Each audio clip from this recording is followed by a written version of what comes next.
Istilah integrasi menurut Kamus Bahasa Indonesia diartikan sebagai penyatuan sesuatu sehingga menjadi satu kesatuan yang utuh atau bulat. Watoni LMN menyebutkan bahwa integrasi merupakan terjemahan dari bahasa Inggris, to integrate, yang diartikan sebagai combine something so that it becomes fully a part something else, atau mix or be together as one group.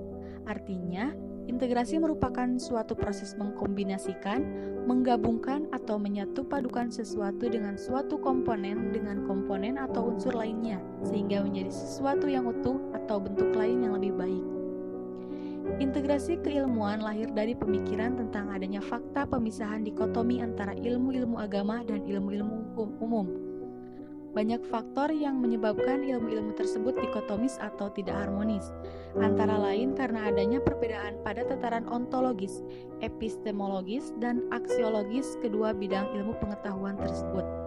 Dampak dari dikotomi seperti ini akhirnya melahirkan output pendidikan yang tidak utuh dan memiliki ketimpangan antara sains dan moral etik. Padahal dalam suatu statement yang dikatakan oleh Albert Einstein, ilmu tanpa agama buta dan agama tanpa ilmu lumpuh. Muhammad Amin Abdullah mempunyai pandangan bahwa semua ilmu yang disusun, dikonsep, ditulis secara sistematis, kemudian dikomunikasikan, diajarkan, dan disebarluaskan baik lewat lisan maupun tulisan adalah ilmu Islam. Ilmu Islam adalah bangunan keilmuan biasa karena ia disusun dan dirumuskan oleh ilmuwan agama, ulama, fuqaha, mutakalimin, mutasawifin, mufassirin, muhadisin, dan cerdik pada era yang lalu untuk menjawab tantangan kemanusiaan dan keberagaman saat itu seperti halnya ilmu-ilmu yang lain. Ilmu Islam memiliki 4 sumber yang jika digali secara ilmiah semuanya akan melahirkan ilmu Islam, yaitu 1. Al-Quran dan As-Sunnah.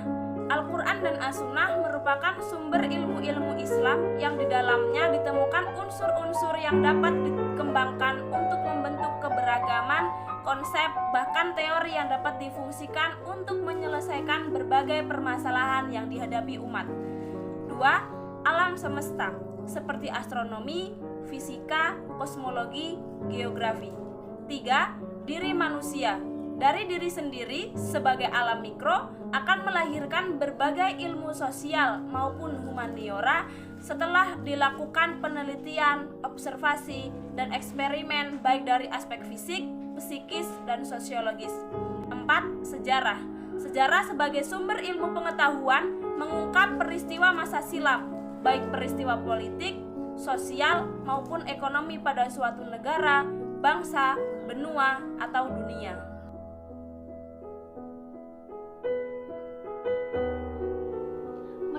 Hedi Maser, setidaknya ada 3 model integrasi ilmu dan agama, yaitu monadik, diadik, dan triadik.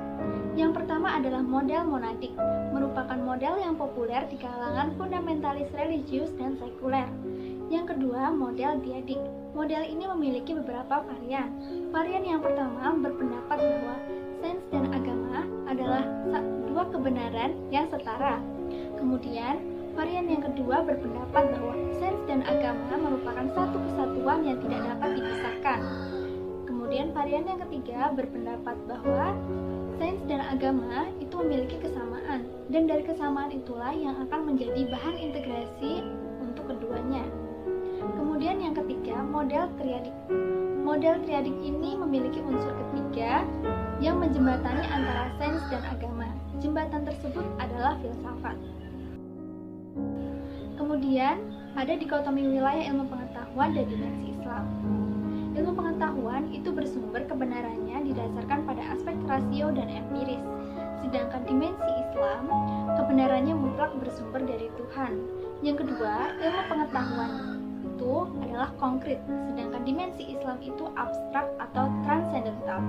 Yang ketiga, ilmu pengetahuan kebenarannya bersifat tentatif, sedangkan dimensi Islam itu kebenarannya bersifat dogmatik.